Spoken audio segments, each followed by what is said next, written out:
like some sort of flirtatious person in a bar saying, come and take me, I'm yours. Lots to get into on the show this morning. And I must just say at the very start of the show, it probably needs to come with a bit of a warning. If your IQ is low, please leave now, because we're going to have a conversation about the situation at Manchester United that actually involves you using your brain cells and not being led by an agenda. And some of the stuff I've seen over the last 24 hours needs filing in the drawer of outrageously disgraceful.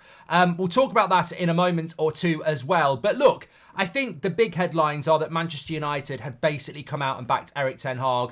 Maybe some will be saying it's too late. Maybe some won't be happy about it. But it's really good information and it's verified. So we will talk about this, and it involves Jason Wilcox. And I think it's a real positive. Does it mean that Erik ten Hag's going to be the manager next season? Look, we've still got 4 very losable games to come. So I'd still say it's a knife edge. But some of the noise coming around, recruitment, the acknowledgement of the issues and the injuries are very, very positive. But Thomas Tuchel is flirting for the job. So we'll talk about that. I want you to get your comments in. But look, I think the first thing I want to start off with is that we've been talking about the future of this manager for weeks. It's not like we're not capable of doing that. But I don't think some people are capable of doing it in a balanced way now. And a balanced way is not about being pro Ten Hag. It's about being what's best for Manchester United. It's almost like, you know, some people, I mean, some of the headlines I've read this morning, he's lost the fans. Well, he definitely hasn't. Certainly not in the ground. He's on borrowed time. Is that the headline from yesterday? VAR's not an excuse for not winning that game. It sort of is when we could have had 2 penalties and they only equalised because of VAR. Also, sack him now. I mean, it's just like... So, nobody's talking about the Glazers. Nobody's talking about the players. It's all on Ten Hag. And I think that that's just incredible. And I watched Match of the Day this morning for the first time in weeks. I will not be watching it again. I don't really watch the BBC much anymore because I've got Netflix and everything else like that. And I'm seriously thinking about cancelling my TV licence because I'm not paying for that. That's meant to be a public forum. It's scripted like EastEnders. I couldn't believe it. I pushed Match of the Day on this morning because Seb wanted to watch the highlights. He hadn't seen it. He was at a party. And basically, they showed some of the better highlights.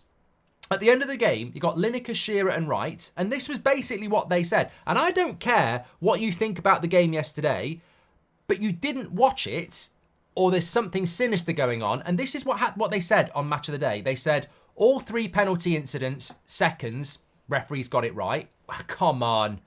You're meant to be a public broadcasting station about equality and fairness, and you're just brushing it under the carpet. What? Because the PGMOL told you to? Like, that's just it. Shearer literally just said, no, referees got them all right for me. You covered the FA Cup semi-final on the BBC last week when Wan-Bissaka got a penalty given against him. Incredible. It's incredible how they think you're thick and they are the kings of opinion. But not only that, Ian Wright sat there and said Anthony did well when he came on. He started the fucking game.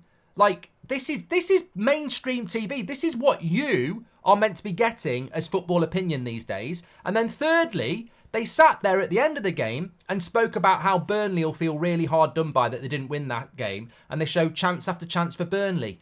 We had 27 shots. We had more chances than Burnley. That game wasn't on the TV in the UK. So if you're picking up that from Match of the Day, I understand why United fans are pissed off. Because if you didn't see the game, you've just been fed the biggest load of propaganda you'll ever see.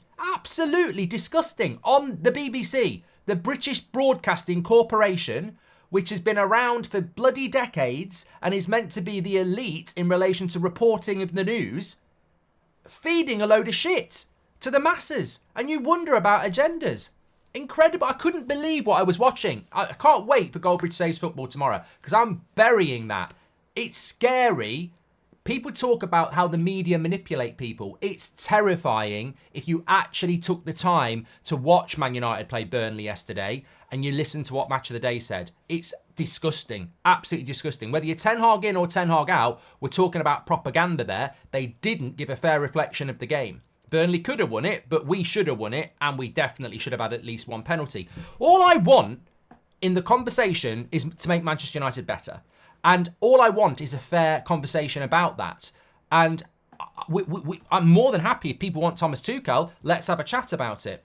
But I look at that game yesterday and I go, you know what? Oh, just very, very quickly as well. If you've not seen the Henry Winter interview last night, Henry Winter is one of the most professional and respected journalists in football. And he's a massive Marcus Rashford fan. So obviously we're not going to get Rashford on the channel because he just tweets stuff out and won't actually converse with fans about solving the issues. But Henry Winter's very pro Marcus Rashford. So we got him on the show for an interview last night. He was very pro Marcus Rashford. He had a pop at me for actually said I am abusive, the wheelie bin with no wheels. I obviously came back and said that's comedic. It's not meant as abuse. But, Henry disagreed and said that the player could see it as that. Very good interview. And exactly what I want this community to be. Because when I did that interview, I thought, well, we could just not put this up because it might be perceived as damaging. I don't care. Like, what I want with this community and what I've always wanted is different opinion. Just fair different opinion. Whether I agree with it or not, it's a brilliant interview with Henry because it's a different side of the coin. And a lot of you agree with it and a lot of you don't. But that's what we want to do. I look at some of the stuff that's going on in the media and I just think it's almost like,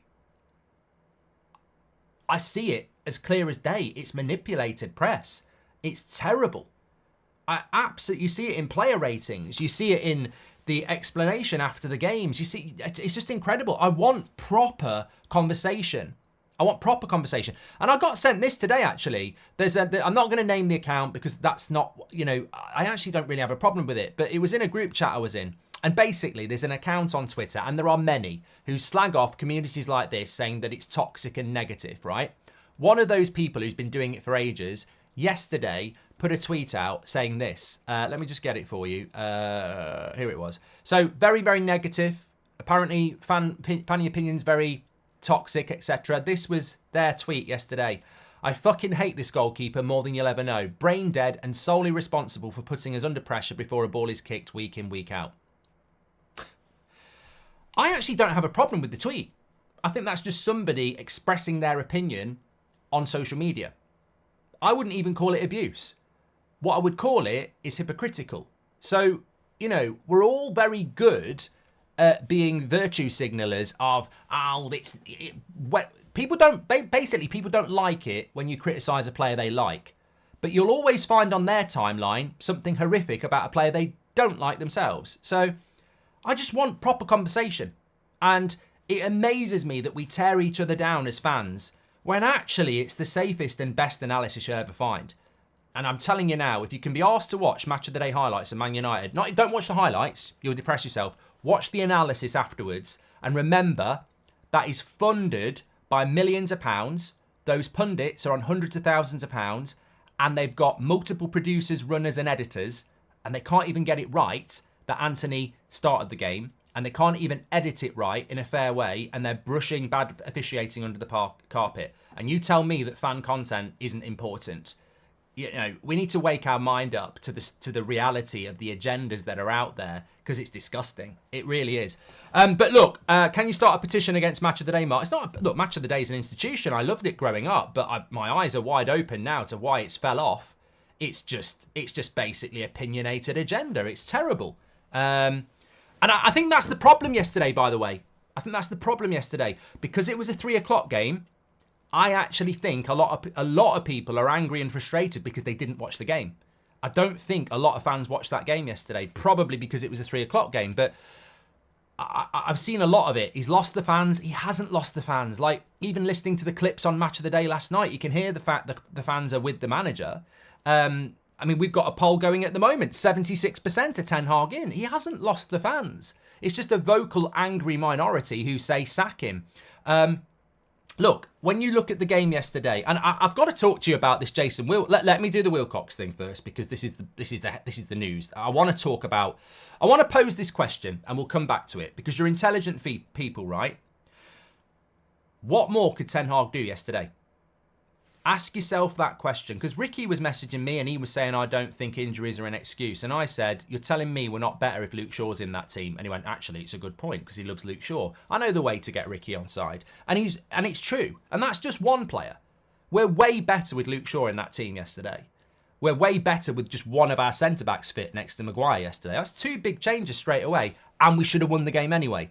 So if we should have won the game anyway, and we'd be way better with Luke Shaw and a centre-back, we definitely win that game. Surely, it's logical. If we're going to be better with Shaw and Martinez, and we should have won anyway, we're going to be better and we would have won. It's logical. So I would ask the question, instead of just moaning about sacking the manager, what would you have done yesterday? Because I don't think, actually, we'll break it down, he could have done anything better than he did. And ultimately, I think Casemiro cost us a win that we'd earned, doing something he'd never do for Brazil. I mean, I've watched it so many times, it's disgusting. The header back to Onana is shit. He even puts more height on it, so it's slower going back. If you're going to head it to Onana, you put some power behind it, but you should never do that. It was disgusting. But look, let's hit this headline. This is, I should have said this earlier, I'm a prat. Right, Jason Wilcox, Manchester United. This is really interesting what has come out, and it's been verified from very good sources. Shout out to Sam, who works with the United Stand. He got this information last night. He tweeted it out. It has been verified. So, you can tell it's genuine because, you can tell it's coming from a genuine source because of the detail in it, and you can read it on Twitter. But I'll read it word for word so you can see. Erik ten Hag and his staff feel that the lack of technical and communicational support from those previously and currently above him has left him out to dry and has left him vulnerable to the media and fan scrutiny this season. Well, I mean, that's categorically true. And I think Ineos would take on responsibility for that. And I think Sir Jim Radcliffe hinted at that last week at the London Marathon. They want Barada in, they want Ashworth in, but they're on gardening leave. It's very frustrating. And it's very frustrating for Ten Hag as well, because we're in this sort of limbo situation where football waits for no person and we need results now. But the club is basically, if we're being completely honest, stood still. Whoever's fault that is, the Glazers, Ineos, Ten Hag, I don't really know if there is anybody at fault, really. We're making the changes, but they can't come in yet. Our CEO's been gone for 6 months, Richard Arnold. Our director of football's been gone for a month, Murta. We don't have replacements for them. And Ten Hag is sort of left on his own. And he's quite right that he was left on his own by the previous regime. They were terrible. The new regime isn't in place yet. So there's a lot of truth in that. And whether you like it or not, there is. But the more important thing here is the next bit. There's been many things happening behind the scenes, and most of which were out of Ten Hag's hands, but he's been left to deal with the consequences. Overall, there is a very positive mood around Carrington since Jason Wilcox has come in and met everybody around the complex. In private, Wilcox has acknowledged that the tactical ineptitude of the playing squad is for the most part a direct consequence of the injuries sustained to players in crucial positions for the playing style intended. So Wilcox has basically, in a very short period of time, been monitoring and looking at what's going on at United and has fed it back to Ten Hag and Ineos that the major problem with United this season is the structure around the manager and also the immense amount of injuries and the reliance on players that just simply aren't good enough. Wilcox has been in on the training ground during the sessions to assess the intensity using metrics previously used in the academy of Manchester City, which I think has to be a positive no matter what happens, because that's strong analysis of the players. And to further enhance Wilcox assessments in the coming weeks and months, there is a plan to recruit an experienced fitness coach in addition to the FA's head of performance, Steve Kemp. Bayern's Holger Brock has been also named, who has worked with Ten Hag before. This has been confirmed and verified. So, look, I think that in the absence of Barada, in the absence of Ashworth, there is only Jason Wilcox, and it might not be a full public backing, but that is really important because we need somebody on the ground that is not the manager, who is looking at the structure of this football club and finding the reasons as to why we're failing. And I personally think that the injury crisis has derailed our season, Newcastle's season, Chelsea's season, Brighton's season. It's a fact. Arsenal have hardly had any injuries and they're up there and they're a good side. We've had a lot of injuries. It's really fucked us up. It's true. But also, I think that changes need to happen quickly. And I think an experienced fitness coach and those sort of things have to happen now because we haven't got a director of football. So Wilcox coming in, remember Wilcox was at Man City. He's worked under Barada. I think that I think this is really, really important. Now, secondary to that in the news, Thomas Tuchel again putting himself forward for the Manchester United job. He's flirting for this job. He wants this job. There are some United fans that want Tuchel to get the job. I'm going to be completely honest here. I don't want him anywhere near Man United. I don't warm to him as an individual. I think he comes across as arrogant. He doesn't come across as a Manchester United manager. I think he's a glass half empty manager. There's an interesting quote from Sir Jim Ratcliffe, which I read again this morning, where he spoke about the likes of Klopp and Pep, who are half glass full managers. They're positive. And people like Mourinho and Conte and Wenger, who can be quite negative. I think Tuchel's a negative manager. I think that Ineos want a manager that's positive. And I also think they want a manager that's going to work in a system that they've built. And I don't think Thomas Tuchel politically does that. He is not a great developer of youth, and he is not a great manager in a situation where he doesn't have power. He politically fell out with Dortmund, PSG, Chelsea and Bayern Munich. Thomas Tuchel is a red flag to what Ineos are selling us. Ineos are selling us positivity and a structure where a manager works within that structure with the likes of Wilcox, Barada, Blanc and Ashworth. That Tuchel is not a good fit.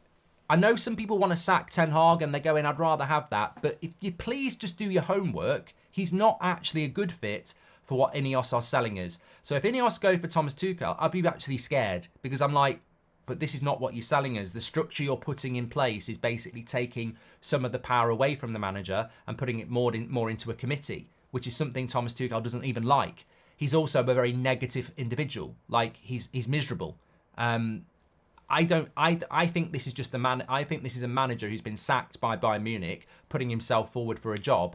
I don't think he's a look. Look, let's pretend Ten Hag does get sacked. I don't think it should be Thomas Tuchel. I do not think he fits with us, and he does in his tight tracksuit. I don't imagine him as a Man United manager. If we give him the job, I will back him. I backed Fellaini, I didn't want it. I backed Matic, I didn't want it. I backed Lukaku, I didn't want it. I will back him, but I don't have a good feeling about it at all. I actually think Ten Hag's a much better fit for what Ineos want to do.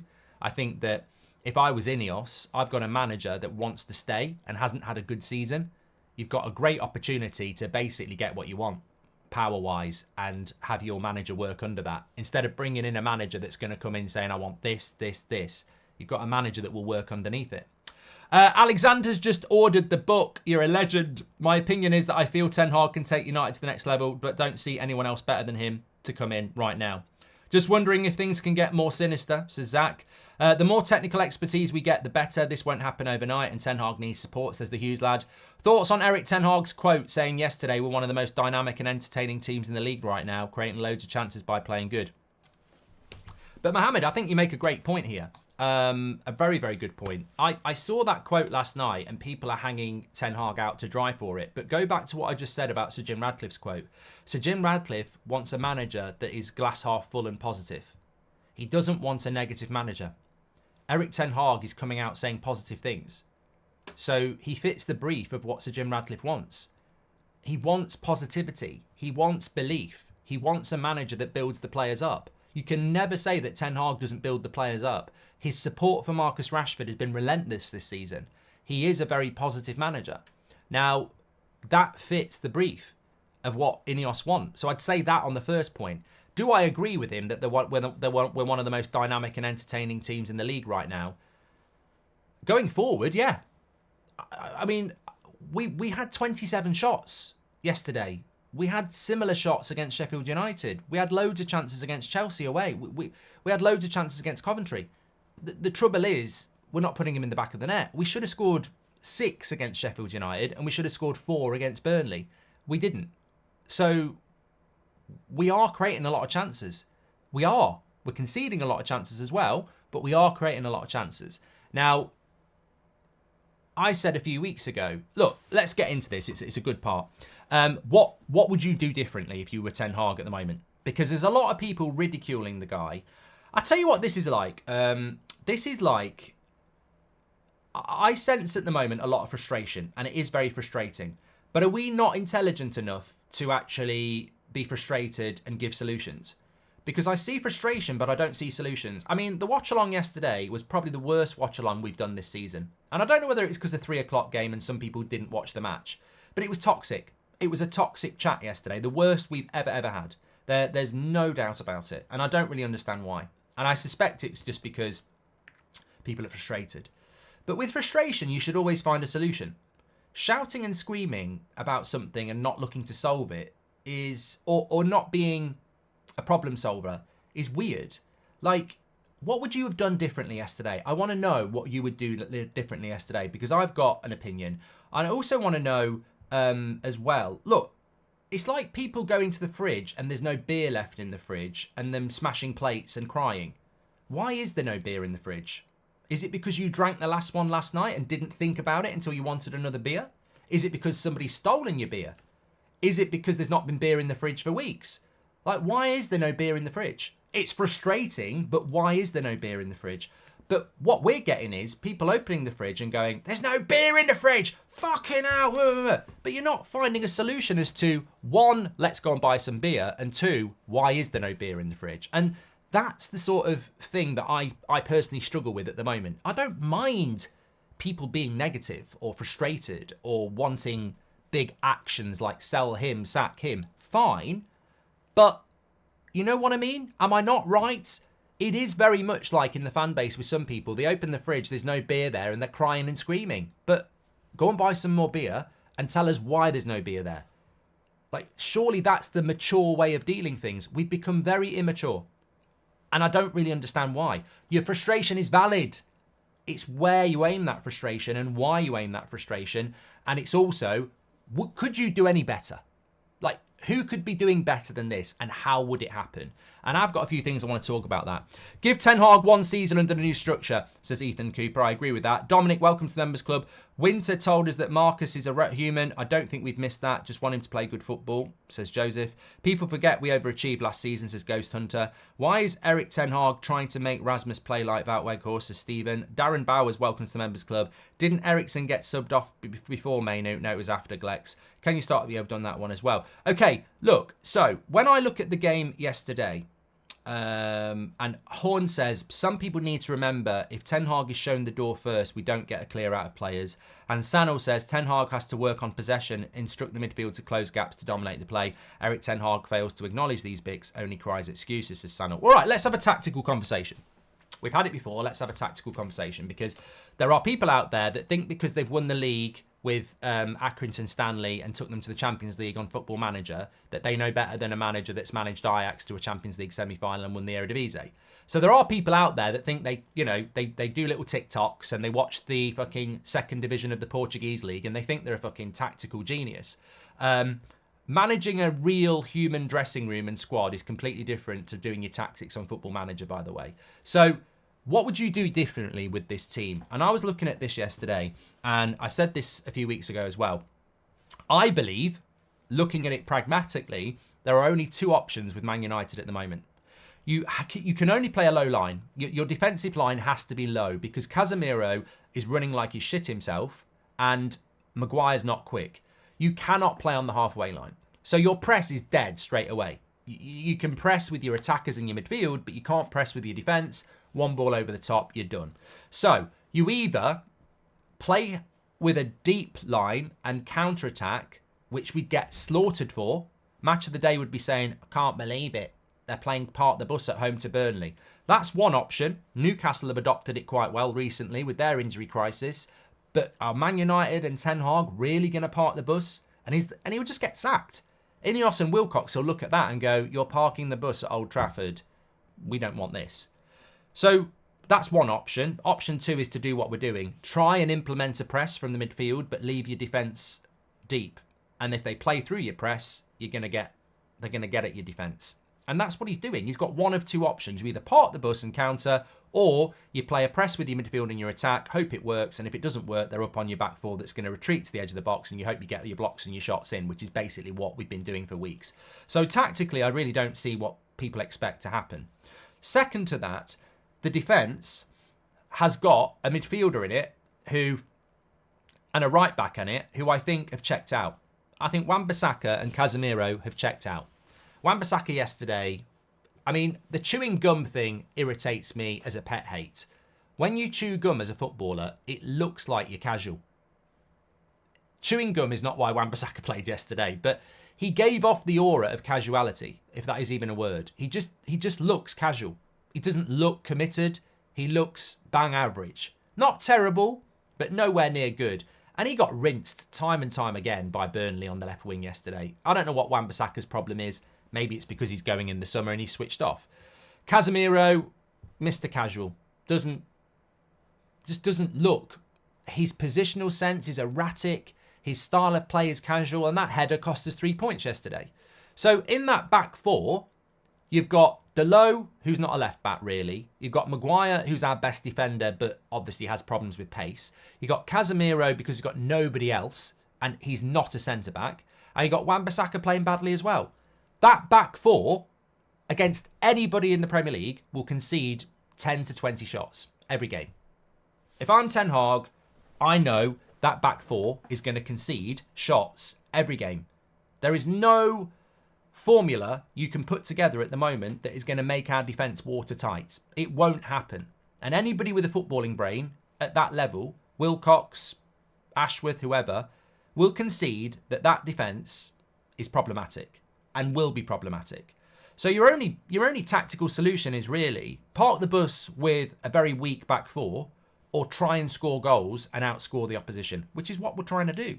So I look at the game yesterday, for example, and I go, we should have won the game. We had more shots and we missed loads of chances.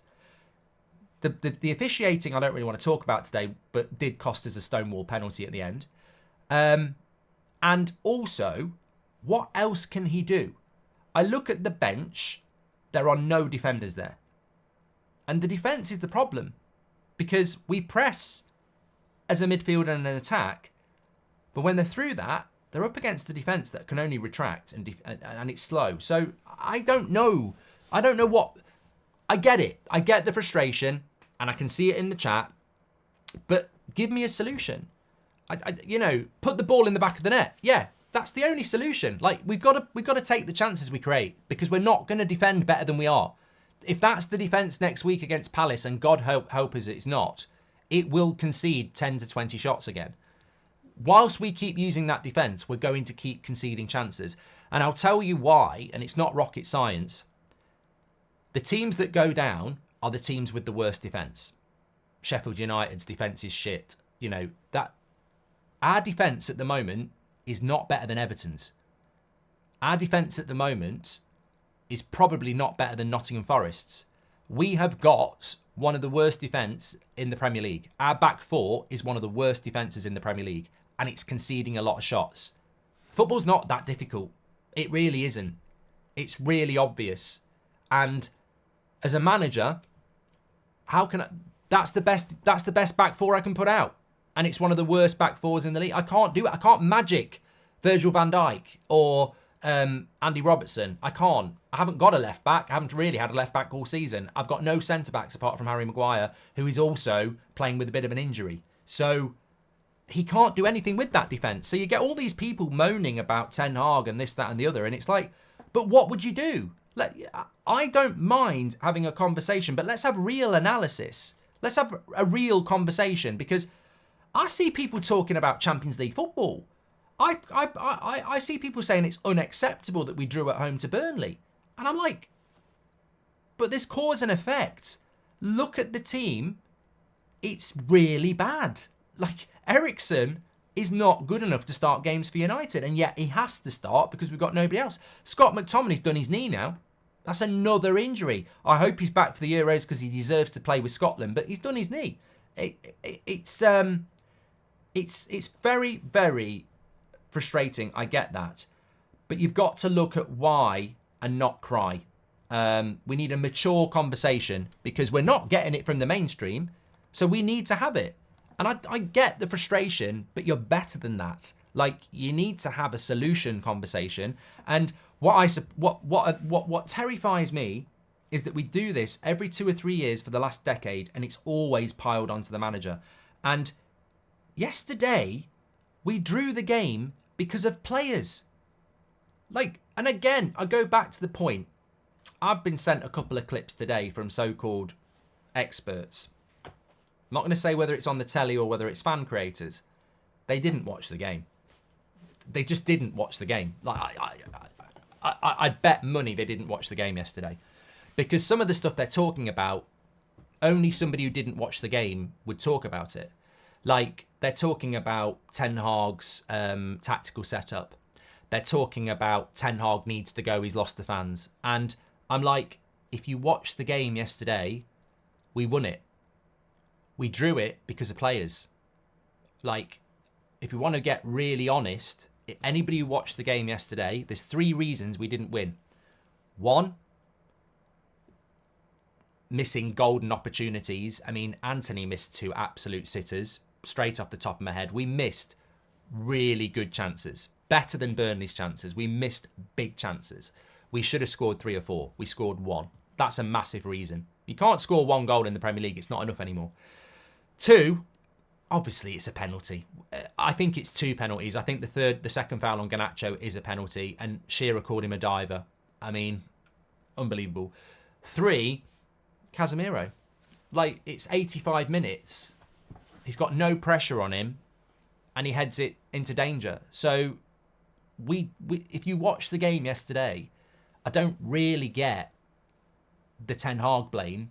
And I said that in the match reaction. In my opinion, I'm more than happy to have a comeback, but I've seen it. I watched it.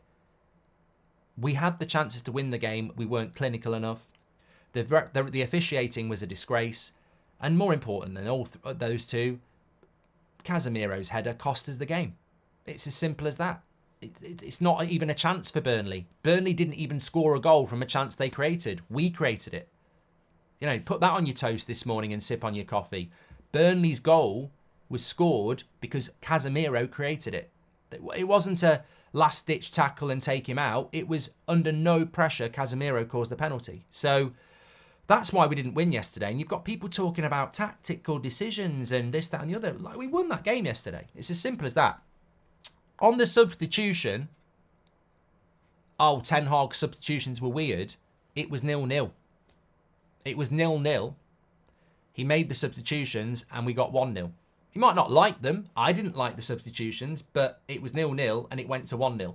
So how can the subs be wrong? And also, watching it back last night, Mainu in the second half was knackered. There was a point where Burnley broke on us and he's trying to sprint back, and the Burnley player with the ball at their feet, who's not even that quick, the gap's getting bigger with him and Mainu's just blowing out his arse, which I hadn't noticed when we were doing the watch along. So I think Mainu had actually just ran out of energy, which, to be fair, you're going to do in that midfield because you're going back and forth like a fucking yo-yo. So I think Mainu had probably just ran out of energy, to be honest with you. And the Højlund substitution, well, Rasmus got a lot of criticism yesterday. So I don't think the substitutions were wrong. I don't really, I'll pose the question again. I don't know what more we could do. And there's a very good point here about 47% possession at home to Burnley. I just think that's pure arrogance. What does that even mean? I can tell you Mourinho at home having less than 50% possession. Van Gaal, Ollie. Burnley are going down because they're a possession-based team who can't score goals. Like, they absolutely smashed the shit out of the Championship last year. They've lost 1 game in their last 8 Premier League games. But that's just arrogance. That's just football heritage for you. Like, Mourinho spoke about this arrogance of football heritage where we hark back to over 15 years ago where we used to dominate teams like Burnley at home. We haven't done it in a decade. What's this 50% possession bullshit? We had 47% possession and they had 50% possession. They're probably a better technical team than us because they've got better players to play that system and we haven't. Like, do I have to repeat about the back 4? They're incapable of playing out from the back. We haven't got the players to play out from the back.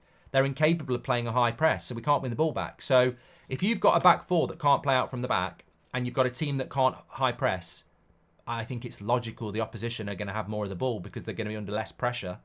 I think that's cause and effect.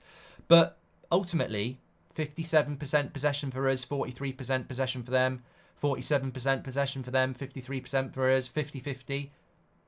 correct me if I'm wrong, we had 27 shots, which was way more than they had. So Aston Villa were 2-0 up at half-time yesterday with 27% possession. They're going to qualify for the Champions League. So stats without the eye test are irrelevant. And I would have expected Burnley to have more of the ball than us yesterday. It's just that's exactly what Ian Wright said on Match of the Day. This is Burnley coming to Man United and getting loads of chances. Yeah, Ian, it's 2024. It's not 2004. Like, we've been shit for 10 years. I don't know where this arrogance comes from. This is what I mean about proper analysis, a grown-up conversation. People are still looking in the beer and going, I've got no beer in the fridge. Like, we ain't had any beer in the fridge for fucking years. We've been terrible for years. We've barely played good football for years. I think actually in the last 5 years, Barcelona away was really good. 60 minutes against Wolves. Spurs at home last season was good. I couldn't give you 10 good performances from United in the last 5 years. I couldn't. And we've probably played 300 games in the last 5 years. I'll give you 10 good performances across 3 managers. So I don't know where this whole teams are playing better than us is coming from, because we've collected a set of players that cannot play good football. They're not fit enough, they don't run long enough, they're not technically good enough. But people want us to dominate teams. That is going to take structure, that is going to take recruitment, that is going to take work. That's a grown-up conversation, isn't it? But we don't want to have that. Can you talk transfers, says Sanil? No, Sanil, because why would we talk about transfers? Just go and touch some grass, Sanil. We're trying to have a proper conversation here. Can you talk about transfers? Do you want me to come round your house and wash your feet and cut your garden for you? We're talking seriously. And that's the prime example, isn't it? We're trying to have a grown-up conversation instead of shouting and screaming, Glazers out, Ten Hag out, sell Rashford. We're trying to have a proper conversation about cause and effect and analysis. And that's the problem. Someone like that going, can we talk about transfers? Yeah, transfers aren't going to solve this problem, mate.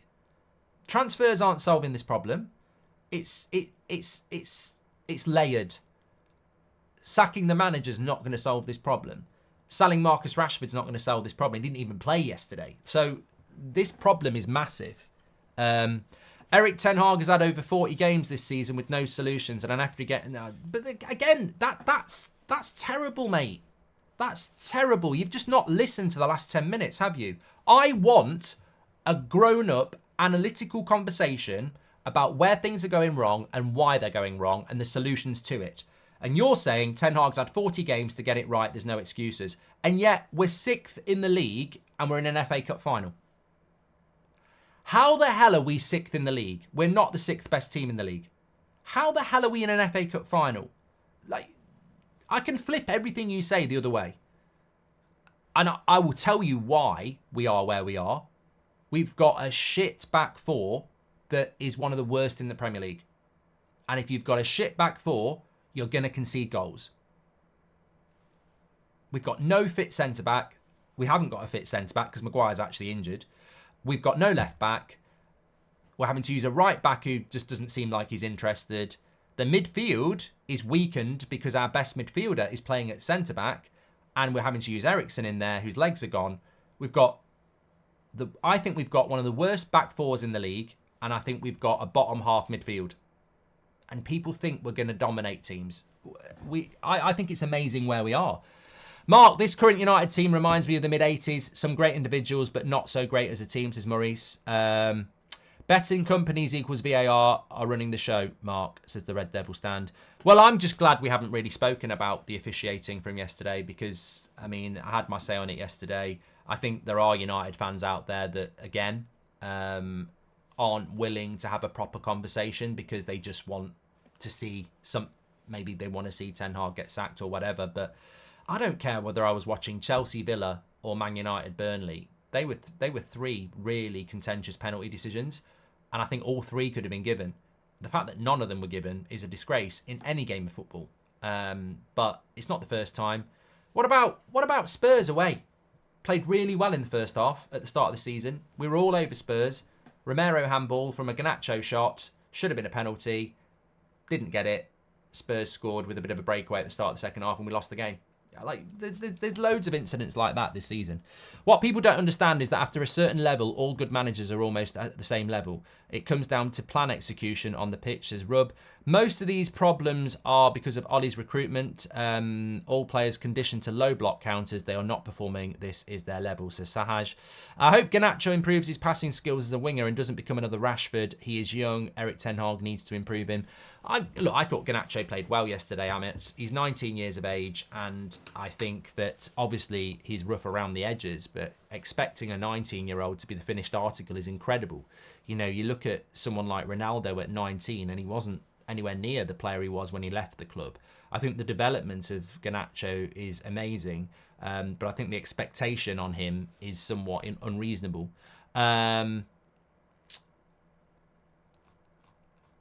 Solid Blake, welcome to the Members Club.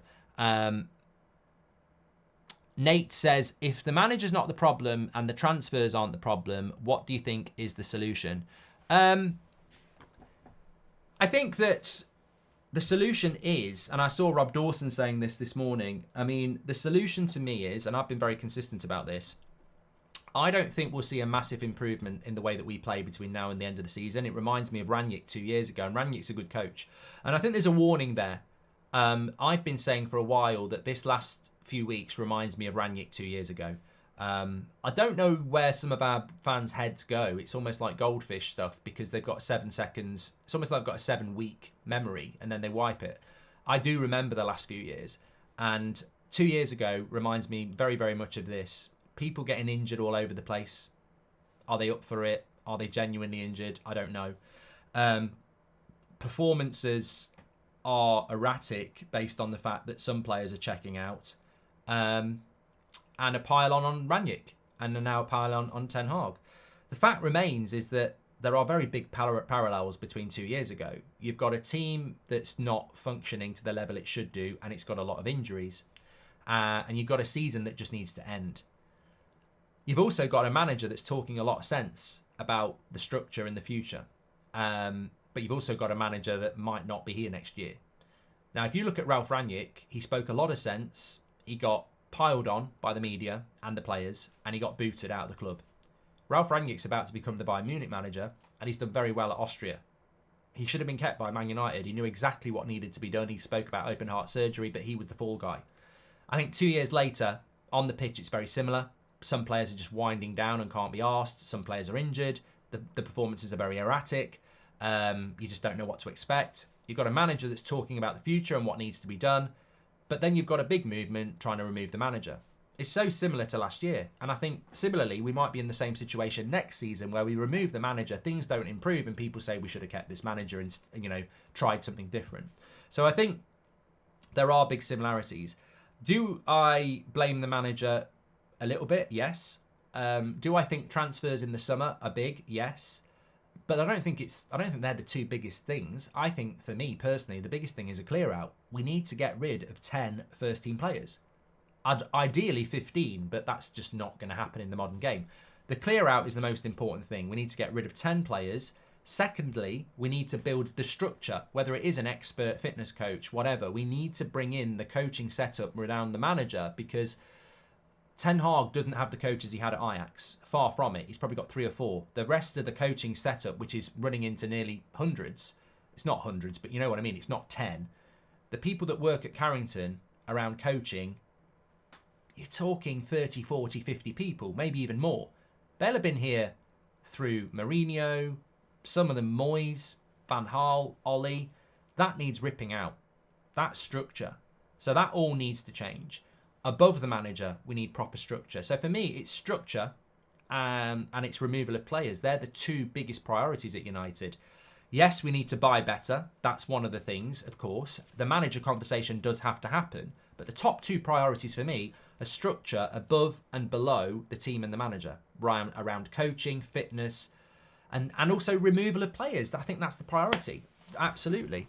Erik ten Hag out means delay to the reset. There are only certain number of actions the club can do over summer changing. The manager will only delay reality, says SK. Yeah, and also we know that the CEO and the director of football is not going to come in until June. Nom says it's all excuses, but none. I just spent 2 minutes freestyling and detailing what I think needs to be done. You've just said that's excuses. Who are people gonna listen to? They're gonna listen to me because I've just actually put across and conveyed what I think the problems are.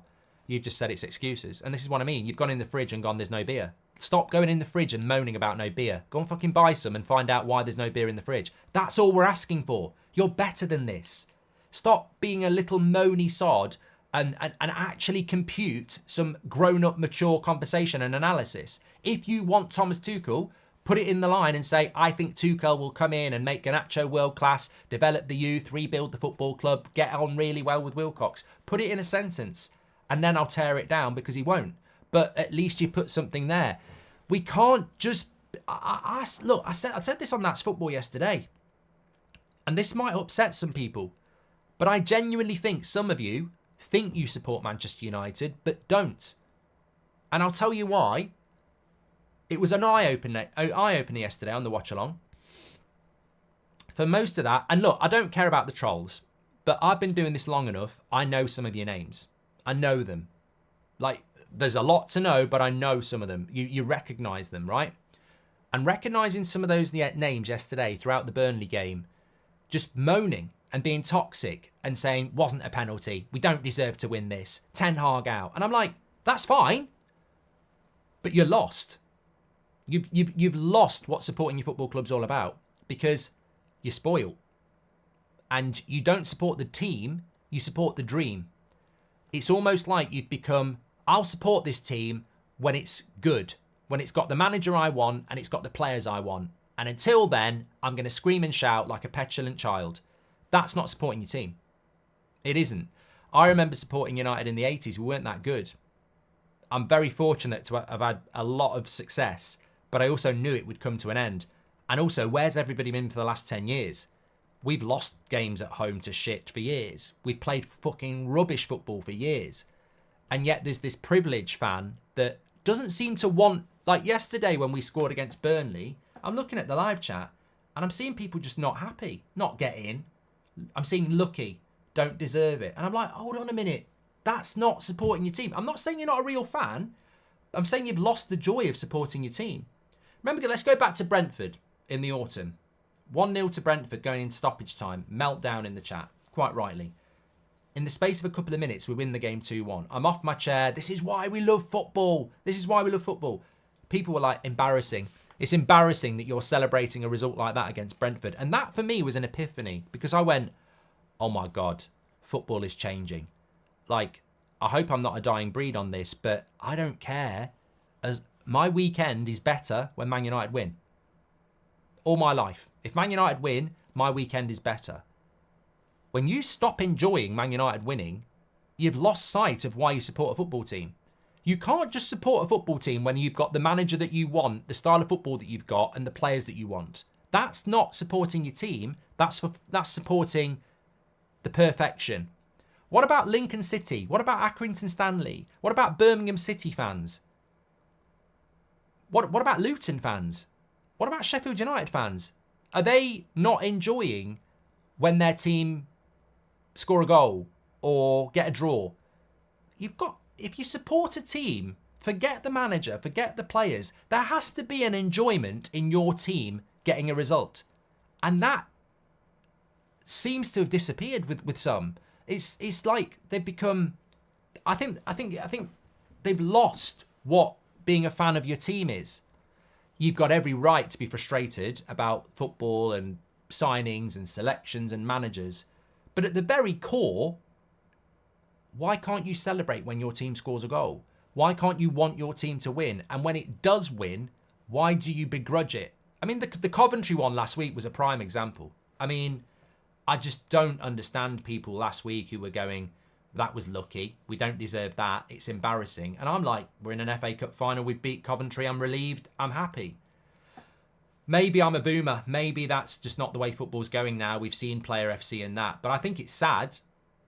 I'm not here to tell you how to watch football, but I think it's sad when people at their very core don't enjoy their team winning. I want us to beat Crystal Palace. I want us to beat Arsenal. I want us to beat Brighton. I want us to beat Newcastle. I want us to beat Man City.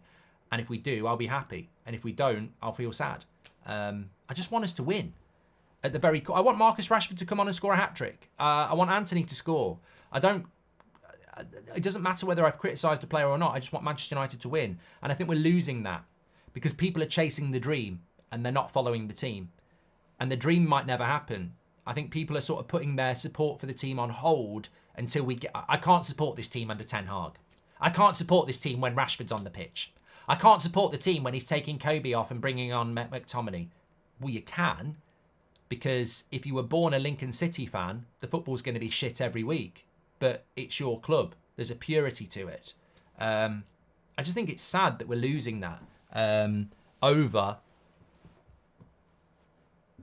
politics, really, I suppose. The supporting of your team is, I don't know. Maybe I'm in the minority on that, but in no way am I saying you're not a football fan of this football club. I just think you're losing sight of what supporting your team is. You're depriving yourself of the joy of Manchester United scoring a goal or winning a game of football. And that surely has to be at the core of everything. I mean, God, I put up with it under Mourinho. I knew the football was going to be shit. I just wanted us to win. Didn't work out the way I wanted it to. So, look, if we could bring Jose Mourinho back to this football club, prime Jose, and somebody said the football will be crap, but you'll win the league next year, sign me up. So, style of play to me is the ideal. It's not the essential. I want to win. I'm desperate for us to win the Premier League. It's been too long. And if you offered me a shit season of Mourinho prime football and we win the league, I'd take it. I want to win. I want to win. We've always said we wanted to clear out and to back a manager, says James. Now we're partway through the process and people don't want to have the patience, says James. We're a below average team under the illusion that we should be winning titles. I think this is a great point by Miad. There is also an arrogance. I saw it on Match of the Day last night. We're living off a name that doesn't exist anymore. 10 years is a long time. 10 years is a very long time. And we've not been relevant for 11. We've not been close to a title in 11 years, and yet we arrogantly think that we should be turning Burnley over at home, or going away and finishing off Chelsea and stuff like that. We've got no divine right to do anything. You've got to earn that right. And over the last 10 years, because of the Glazers, in my opinion, we've eroded the stadium and we've eroded the team to a point where we look at the shirt and go Rooney, Keane, Ronaldo, when actually you got Casemiro at centre back, Eriksen running around the midfield when he needs to go to a slower league. Like we don't have, and I go back to that real analysis, grown up, mature conversation. I see people after the Burnley game moaning about the way we played, but then they don't look at the team that was on the pitch. I look at that back four and I look at it and go, if we don't concede 2 goals today, I'll be surprised against anybody. And that's no disrespect to Maguire. I think he's doing a good job, but Wan-Bissaka, Casemiro, Maguire and Dalot as a back four in the Premier League, everywhere we go, bar probably Sheffield United, I think that defence is going to concede 2 goals. And Onana played well yesterday as well. Nate, welcome to the Members Club. All I want, and I don't want to influence anybody, I want people to have their own opinion, but all I want to do is plant a seed of let's just look at things and try and be real. Because in the mainstream, you're getting propaganda. That Match of the Day thing last night was horrific. Horrific. And anybody who takes that as their information for what happened yesterday, it's terrifying how that agenda is going to be, thrown out there, because they've got no idea what happened yesterday if they watch Match of the Day. But you're better than that. You're the lifeblood of this football club. And I want you to be analytical. I want you to be frustrated. I'm frustrated. But I want you to take a breath and go, okay, even if you get a pen and paper, just write down what's frustrating you and then look at the situation. Because as I said, when you go in the fridge and there's no beer and you want a beer, it's frustrating. But why isn't it there? And when you look at United yesterday and we don't win, why didn't we win? And it's because we didn't take our chances and our defence fucked up when we got the win. And we haven't got any other options on the bench. And the squad is decimated. it's cause and effect. You can't just throw it onto one guy. And when that guy comes out after the game and is positive, he gets slated for it. And yet, we've still got 5 games to play. We already know that if you throw these players under the bus, they'll down tools. Do you think it was about Onana, Mark? No. No, I don't think it was about Onana yesterday. I thought it was very, very clumsy. But I've watched it about 10 times. I thought Onana made a really good couple of saves in the game. And on the penalty, I think he's getting blamed. But I've watched it so many times. And the minute Casemiro heads it back towards him, he's got to try and get it. He's got to. Because Casemiro is only heading that way for the goalkeeper to catch it. I mean, you know, you talk about... it was absolutely unforgivable what Casemiro did. He's under no pressure. He could let it drop on his foot and volley it 50 yards to the Stretford end. He could head it that way, 10 metres.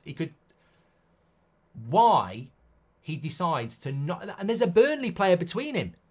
He actually would have been better just getting full forehead on it, powerful, at Onana. At least that way, if it's too powerful, Onana can tip it out for a corner. But he sees the Burnley player and he tries to loop it, which makes the header slower. And because he tries to loop it, it doesn't reach Onana. So Onana has to try and go for it. And he's late. He can't get there because the header hasn't got the power on it. So I don't put any blame on Onana for that. Look, I'll speak to Ben Foster tomorrow. Maybe he will do. I don't know. But for me, that doesn't happen if Casemiro doesn't do what for me is unforgivable. The power on that header from Casemiro wasn't there, and it should never have happened. So if you want to put blame on Onana, fine, but the main blame is Casemiro for me. The Avengers are assembling with all the technical know-how, but our recruitment also needs re-strategizing as well, so safe. Nate, thank you. Welcome to Members Club. Look, fantastic comments today. Get in the comments below as well. And just take a beat and think real analysis, mature conversation. And I think we'll get there. I really do. Because you might have something about removing Ten Hag with a bullet point thing as well. But I don't want to...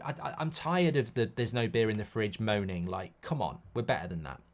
I'm doing the North London Derby at 2 o'clock on That's Football. Really exciting about that. And do check out the interview with Henry Winter. Very, very good around Rashford.